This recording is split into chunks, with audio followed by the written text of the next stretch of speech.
இங்க என்ன நடக்குதுன்னே தெரியல, ஒரு இளவுமே புரியல. என்னமா அவர் என்ன பத்தி மட்டுமே சொல்ற மாதிரி பேசுறீங்க? லிஸ்ட்ல வேணா முத பேர் என்னோட தான் இருக்கலாம். ரெண்டாவது பால் வளத்துறை, மூணாவது மீன் வளத்துறை. உங்க எல்லாரையும் சேர்த்தா ஏன் சொல்றாரு? என்ன எல்லாத்தையும் தூக்கி கொடுத்துட்டு போயிடலாமா? நான் டாஸ்மார்க் கண்ட்ரோல் வச்சிருந்தப்ப 1000 கோடி ரூபாய் அடிச்சு அன்னைக்கு கட்சியோட சொத்து மதிப்பு என்னன்னு தெரியுமா? வெறும் 2000 கோடி. இன்னைக்கு எவ்வளவு தெரியுமா? 60,000 கோடி. 30 மடங்கு பெருக்கி கொடுத்துருக்கேன். நான் வரதுக்கு முன்னாடி உண்டியல் குளிக்க பிச்சை எடுத்துலாம் மறந்துட்டீங்க போல இருக்கு. அடிக்கடி ஞாபகப்படுத்தணும் போல இருக்கு. அதெல்லாம் சரிங்க. சென்ட்ரல்ல உச்சியில உட்கார்ந்து இருக்கானுங்களே, அவனுங்க நம்ம மேல செம கான்ல இருக்கானுங்க.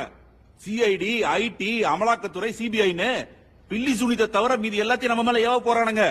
இந்த நிலைமையில மக்கள் மத்தியில கொண்டு போய் பணத்தை எப்படி சேர்க்க போறீங்க? மிஸ்டர் உத்தமன், கல்வித்துறை கொஞ்சம் விளங்குற மாதிரி சொல்லுங்க.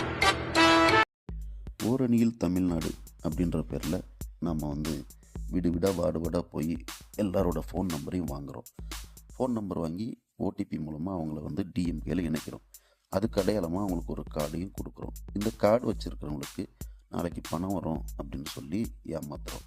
லீகலாகவே அவங்களுக்கு பணத்தை நம்ம நினைச்ச அமௌண்ட்டை நினைக்கிற நேரத்துல அவங்க அக்கௌண்ட்ல லீகலாவே போடலாம்.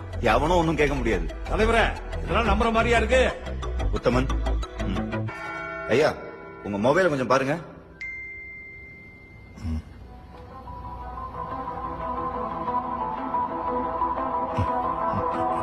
தலைவர் ஒரு ஓட்டுக்கு 200 ரூபா கொடுக்கலான்னு சொன்னாரு. ஆனா நம்ம இப்போ 300 ரூபா கொடுக்கற அளவுக்கு வளர்ந்துருக்கும். இப்ப தெரியுதா அவனை எதுக்கு சேர்த்து வச்சிருக்கேன்னு? எல்லாம் டெக்னாலஜி. இங்க என்ன நடக்குது?